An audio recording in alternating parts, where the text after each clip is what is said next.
बदनापूर शहरातील कॅनरा बँकची शाखा आहे.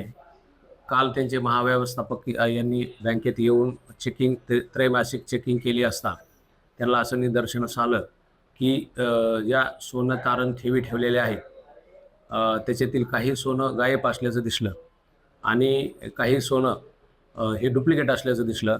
त्याच्यावरून त्यांनी तपासणी केली असता CCTV फुटेज आणि बाकी गोष्टी पाहिल्या असता बँकेचे मॅनेजर वीरेंद्र पाटणकर, त्यांचा सहकारी ऑफिसर संजय डोंगरे आणि सुवर्णाकार प्रवीण बुराडे बदनापूर यांनी संगनमत करून बनावट सोनं ही खरं असल्याचं भासवून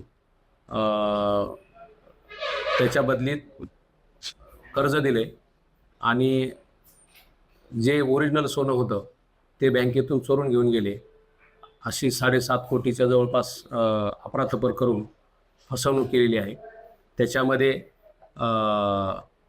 बँकेचे व्यवस्थापक यांच्या फिर्यादीवरून काल पोलीस स्टेशन बदनापूर येथे गुन्हा दाखल झालेला आहे. त्याच्यामधील एक सोनार प्रवीण बुराडे यांना रात्री अटक केलेली आहे आणि जो वीरेंद्र जो पाटणकर हे आहे मॅनेजर त्याला सुद्धा ताब्यात घेण्यात आलेले आहे.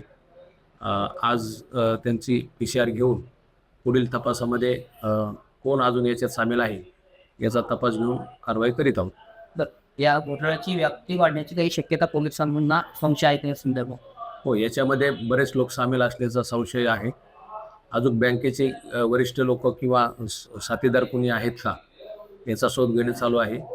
तसेच इतर लोकांनी त्यांना साथ दिलेली आहे का, स्वतःच्या अकाउंटवर काही पैसे घेतलेले आहेत का याचा तपास करून योग्य ती कार्यवाही करीत आहोत.